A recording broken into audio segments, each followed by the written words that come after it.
আসসালামু আলাইকুম। সকলকে প্রাণের মাটির পক্ষ থেকে শুভেচ্ছা অভিনন্দন। বন্ধুরা, আমরা সপ্তাহখানেক আগে একজন উদ্যোক্তাকে আপনাদের সামনে উপস্থাপন করেছিলাম। সেখানে বলেছিলাম যে একটি প্রশিক্ষণেই একজন শিক্ষার্থী উদ্যোক্তা হয়ে গেছে। আজকে সেই উদ্যোক্তার কৃষি বাগানে আমরা এসেছি। এই উদ্যোক্তা রাকিব হোসেন, তিনি পরীক্ষামূলকভাবে মাচা বাদে এবং শেড বাদে এই গ্রীষ্মকালীন টমেটো চাষ করেছিলেন। কিভাবে তিনি এই সফল হতে চলেছেন তার আদ্যপাদ্য জানবো তার কাছ থেকে। উচ্চ ফলনশীল করলা খেতে গ্রীষ্মকালীন টমেটো পরীক্ষামূলক চাষ করে সফল হতে চলেছেন মোহাম্মদ রাকিব হোসেন। 40 শতক জমিতে করলা ক্ষেতের মধ্যে এই টমেটো চাষ করেন তিনি।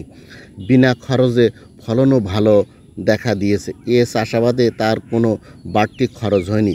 রাকিবের আশা আগামীতে গ্রীষ্মকালীন এই টমেটো চাষ করে বাজিমাত করবেন। মোহাম্মদ রাকিব হোসেন যশোরের ঝিকরগাছা পৌরসভার হাজির আলী গ্রামের মহিলা কলেজ পাড়ার বাসিন্দা। 2022 সালে স্নাতক পড়াকালীন সময়ে কৃষি অধিদপ্তরের 3 দিনের উদ্যোক্তা প্রশিক্ষণে পড়াশুনোর পাশাপাশি কৃষিতে নেমে পড়েন রাকিব হোসেন। এখন রীতিমতো একজন কৃষি উদ্যোক্তা ও গুণী কৃষক হিসেবে এলাকাতে পরিচিতি পেয়েছেন। রাকিব হোসেন করলা চাষেও ব্যাপক লাভবান হয়েছেন। উদ্যোক্তা রাকিব জমিতে ফেরোমন ফাঁদ সহ সকল আধুনিক প্রযুক্তি ব্যবহার করেন। কিছুদিন আগে প্রাণের মাটি থেকে আমার একটা প্রতিবেদন তৈরি করা হয়েছিল করলার উপরে। সেখানে বলা হয়েছিল আমি 2022 সালে ডিগ্রি পড়াকালীন আমি একটা উদ্যোক্তা ট্রেনিং করি। ট্রেনিংয়ের পর থেকে আমার কৃষিযাত্রা শুরু, কতটা সত্য। কিন্তু তারপরেও আমি উপজেলা থেকে অনেক ট্রেনিং করেছি এবং এখনও আমার জেলা পর্যায়ে একটা ট্রেনিং চলছে যশোরে 4 দিন ব্যাপী। সেই ট্রেনিংটাও করছি। আসলে ট্রেনিং আমার উপজেলা থেকে অনেক দেশে আমি শিখছি এবং কিছুদিন আগে আমার বাবা পৃথিবী থেকে চলে গেছে আমাকে ছেড়ে। তারপর থেকে পুরোপুরি আমি কৃষিতে নির্ভর হয়ে গেছি। এখন এই যে আপনারা দেখছেন আমার হাতে, এটা হলো গ্রীষ্মকালীন একটা টমেটো। এটা আমি পরীক্ষামূলক চাষ করেছি। এটা কিন্তু আমি শুধু টমেটো করিনি। ওটা শুধু যদি টমেটো করতাম তাহলে রিস্ক থাকতো। আমি এই যে করলা ছিল আমার মেন ফসল, করলা প্রায় শেষ হওয়ার পথে।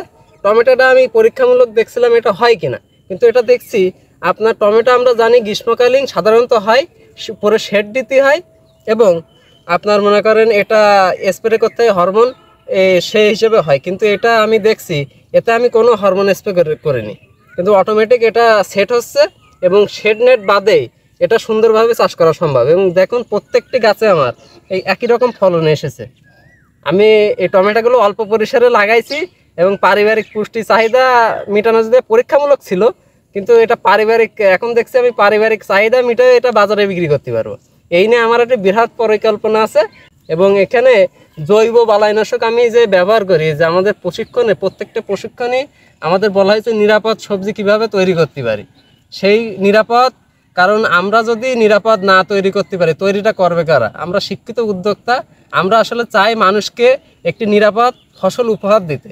তারই ধারাবাহিকতা এই যে আমি এই ফেরোমন ট্র্যাপ ব্যবহার করেছি। এতে আমার স্প্রে করা লাগে না প্রায়, কারণ এটা যদি আমি ফেরোমন ট্র্যাপ না ব্যবহার করতাম তাহলে এই টমেটোগুলো ছিদ্র করে নষ্ট হয়ে যেত।